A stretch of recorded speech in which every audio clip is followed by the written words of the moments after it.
নমস্কার দর্শক বন্ধুরা, শুভ বিবাহের এক জমজমাট পর্ব নিয়ে আমি তোমাদের সামনে এসে গেছি। তো চলো দেরি না করে কি হতে চলেছে আজকের এপিসোডে আমরা দেখে নিই। ঠাম্মি সুধাকে বলে, কি সুধা, পারবে তো? না পারলে বলে দাও কিন্তু আমাকে এক্ষুনি। তখন সুধা বলে, আমি পারবো ঠাম্মি, সব নিয়ম পালন করতে আমি রাজি আছি ঠাম্মি। সুধা বলে। তেজ সুধাকে টেনে নিয়ে গিয়ে বলে, কি করছেন সুধা আপনি? আমি কথা বলছি তো। কি বলছেন আপনি? এগুলো পারবেন? আমাকে কথা বলতে দিন না, আপনি কেন কথা বলছেন? ঠাম্মি বলে, ঠাকুরমশাই এটাও বলেছেন যে তেজ এই মেয়েকে স্পর্শ করতে পারবে না। তেজ ঠাকুরমশাইকে বলে, ঠাকুরমশাই আমি আবারও জিজ্ঞেস করছি। তখন তেজের কথা কেটে সুধা বলে, আমি বুঝতে পেরেছি ঠাকুরমশাই কি বলতে চেয়েছেন, আমি ঠিক বুঝতে পেরেছি। এই বাড়িতে মাথা গুজার ঠাঁইটুকু আমি পেলেও বউয়ের মর্যাদা আমি পাবো না, তাই তো ঠাকুরমশাই? ঠাকুরমশাই আমতা আমতা করতে থাকে। ঠাম্মি বলে, ঠিক তাই। ঠাম্মি বলে, তুমি এই বাড়িতে থাকতে পারবে কিন্তু বউয়ের অধিকারে নয়। আর আজকের পর তুমি এই বাড়ির কোনো নিয়ম যদি অমান্য করো তাহলে তোমাকে শাস্তিও পেতে হবে।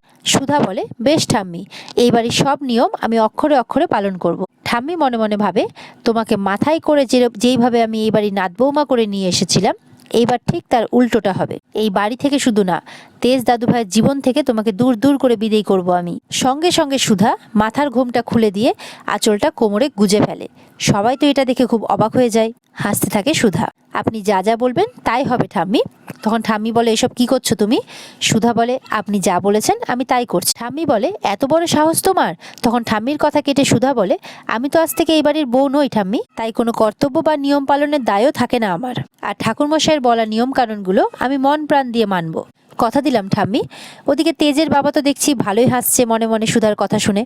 ঠাম্মি বলে, এখন থেকে ওকে, সুধা তখন বলে, ছাদের ঘরে থাকতে হবে। সুধার প্রত্যেকটা কথাতে বেশ অবাক হয় ঠাম্মি। সুধা বলে, এই বাড়ির কোনো ঘরে যখন আমার থাকার কোনো অধিকার নেই, তখন বাকি রইল ছাদের ওই বন্ধ স্টোর রুম। আমার মতো গরিব ঘরের মেয়ের জন্য ওটাই অনেক, সেটা আমার আগেই দেখা আছে। সুধা চলে যায় ছাদের ঘরে।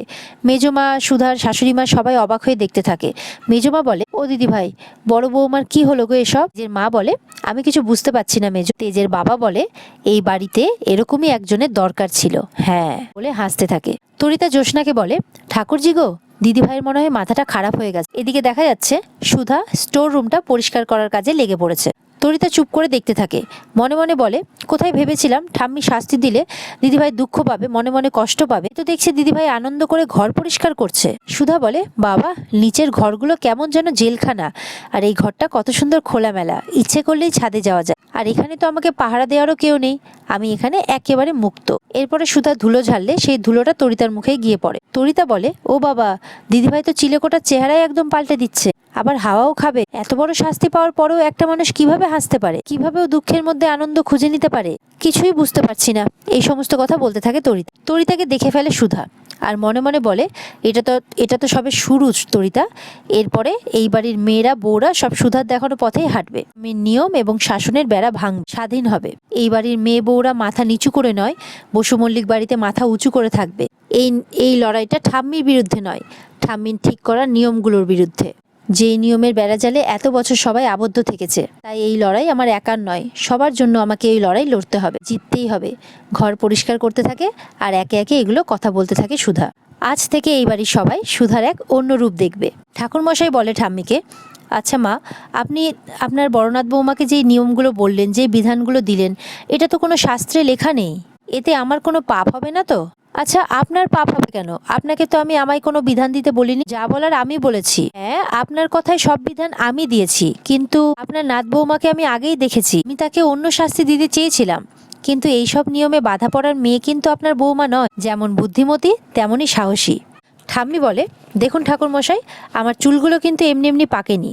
সুধা কেমন মেয়ে সেটা আমি ভালো করেই জানি, তবে ওই মেয়েকে আমি এই বাড়ির বউ করে রাখতে পারবো না। ঠাকুরমশাই বেশ অবাক হয়। ওই মেয়েকে যদি আমি ঘাড় ধাক্কা দিয়ে বের করে দিই তাহলে আমার দাদুভাইকে আমি হারাবো, তাই আমাকে ধৈর্য ধরতেই হবে। যে করেই হোক ওই মেয়েকে আমি আমার দাদুভাইয়ের কাছ থেকে দূরে সরিয়েই আনবো, সেটা আমি করেই ছাড়বো। সুধা উপরে চিলেকোঠার ঘরকে সুন্দর করে সাজিয়ে ফেলেছে।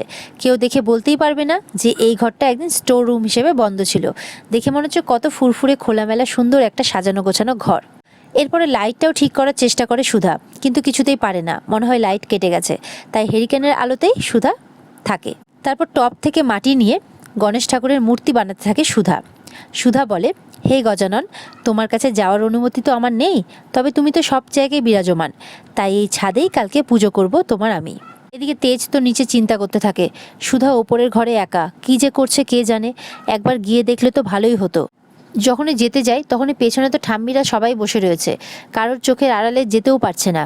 আর মনে মনে বলছে কেন যে উনি শাস্তিটা মেনে নিলেন কে জানে, এখন ওই অন্ধকার নোংরা ঘরে কি করছেন কে জানে। সমুদ্র আর ছোটকা তেজকে ফলো করতে থাকে। সমুদ্র এসে বলে, দাদা ভাই সবাই এখন পুজোর লিস্ট করতে ব্যস্ত, যা তুই উপরে যা, আমি এদিকটা সামলে নিচ্ছি যা। এরপরে তেজ উপরে যেতে গেলে ঠাম্মি বলে, তেজ কোথায় যাচ্ছ দাদু ভাই? তেজ বলে, কোথাও না ঠাম্মি, আমি একটু এই, ঠাম্মি বলে বাড়িতে গজাননের পুজো জোগাড় করতে হবে, ঠাকুর আনতে হবে, এগুলো সব মনে আছে তো তোমার? তেজ বলে, হ্যাঁ ঠাম্মি। জ্যোৎস্না বলে, ঠাম্মি যেভাবে এই কটা দিন কেটে গেল পুজোর তো কোনো আয়োজনই করা হয়নি। ছোটকা বলে, তবে সুধা যদি থাকতো তাহলে এই সব কিছুই নিয়ে আমাদের চিন্তা করতে হতো না। তেজের মা বলে, এটা তুমি একদম ঠিক বলেছো ঠাকুরবো।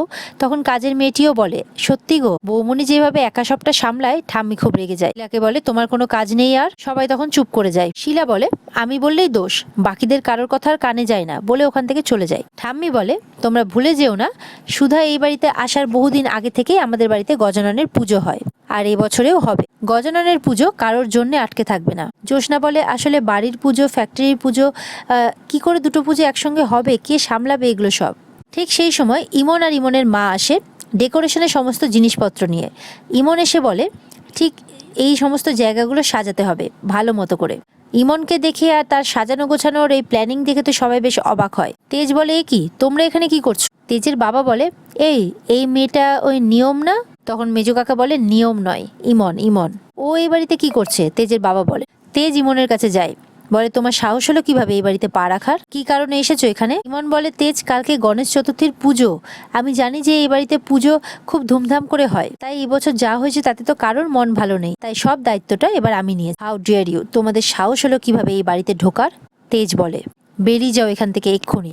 তখন ইমনের মা বলে, বাহ, তোমার টেস্ট দেখছি এই কয়দিনে খুব বদলে গেছে তেজ, আর তাই তুমি ঠিক এতটা খারাপ ব্যবহারটা করতে পারছো।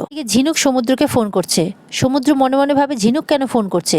সমুদ্র অন্যদিকে চলে যায় কথা বলার জন্য। ইমন বলতে থাকে, আমি কি করেছি তেজ, কিসের এত রাগ তোমার আমার উপর? তেজ বলে, আবার তুমি প্রশ্ন করছো যে তুমি কি করেছো? তেজ বলে, তুমি যেটা করেছো না সেটা আমি খুব ভালো করেই জানি ইমন, প্রমাণও আছে আমার কাছে, সুতরাং তোমার মতো মেয়েকে আমি এই বাড়িতে আর এক মুহূর্তও সহ্য করতে চাই না। এরপরে তেজ ইমনকে তাড়াতে চাইলে ঠাম্মি বাধা দেয়। ঠাম্মি বলে, ইমনকে এবার পুজোর দায়িত্ব আমি দিয়েছি। এটা শুনে তো বাড়ির সবাই অবাক হয়ে যায়। বলতে থাকে, আমি যদি সঠিক পথে থাকি তাহলে এই বছর এই বাড়ির বড়নাথ বৌমার হাতেই গণেশ ঠাকুর পুজো নেবেন, আমার বিশ্বাস। সুধা বলে, আর সুধা ইতিমধ্যেই গণেশ ঠাকুরের একটা সুন্দর মূর্তি বানিয়ে ফেলেছে। তেজ বলে, ঠাম্মি এটা তুমি কি করলে? ও একটা বিশ্বাসঘাতক, একটা ঠগ, ও সবসময় চেষ্টা করেছে আমার আর সুধার মধ্যে ভুল বোঝাবুঝি তৈরি করতে, আর তুমি ওকেই। তখন ইমন বলে, সুধা দেখছি তোমার মাথাটা পুরোটাই খেয়ে ফেলেছে, আমি এসছি তোমাদের উপকার করতে আর তুমি উল্টে আমাকেই কথা শোনাচ্ছ। তখন তেজ বলে, কথা শোনানোর মতো কাজ করলে অবশ্যই কথা শুনতে হবে, আর মাইন্ড ইট, তোমাদের সাহায্যের আমাদের কোনো প্রয়োজন নেই।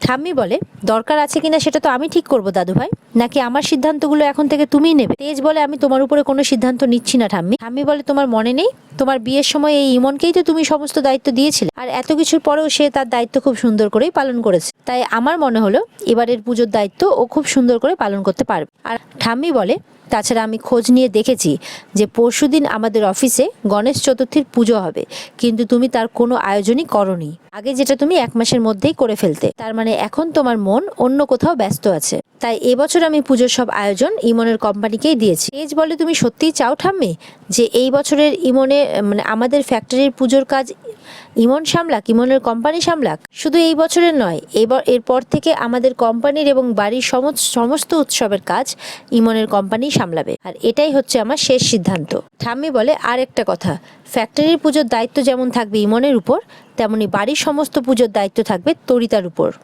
মানে ছোট নাথ বৌমার উপর। তখন তরিতা বলে, ঠাম্মি তুমি দেখো, এই বছর এই বাড়িতে সব থেকে ভালো করে পুজো হবে, আমি আর ইমন মিলে সব থেকে ভালো করে পুজো করার ব্যবস্থা করব। এরপরে সুধা যখন ঠাকুর বানানো হয়ে গেছে, সে ঘরের বাইরে একটা ছায়া দেখতে পায়, বলে, কে ওখানে? সুধা কাউকে দেখতে পায় না, মনে মনে বলতে থাকে, কাকে যেন দেখলাম মনে হলো, আমি কি তাহলে ভুল দেখলাম? তাহলে হয়তো আমার মনের ভুল। এরপরে সুধা পেছন ঘুরতেই কে যেন সুধার মুখটা চেপে ধরে। তেজ তো ঘরে বসে সুধার কথাই ভাবছে আর বলে যে ঠাম্মির ব্রেন ওয়াশটা নিশ্চয়ই ইমনই করেছে, আমাকে ইমনের আসল চেহারাটা ঠাম্মির সামনে আনতেই হবে, এটা বলতে থাকে তেজ। জল নেই দেখে বলে ওঠে যে সুধা জল কোথায়। তারপরে ভাবে যে ও সুধা তো ঘরে নেই। তেজ বলে আরে ঘরে বসেও তো সমস্যার সমাধানটা করা যায়, কে বলেছিল ঠাম্মির কথা মানতে?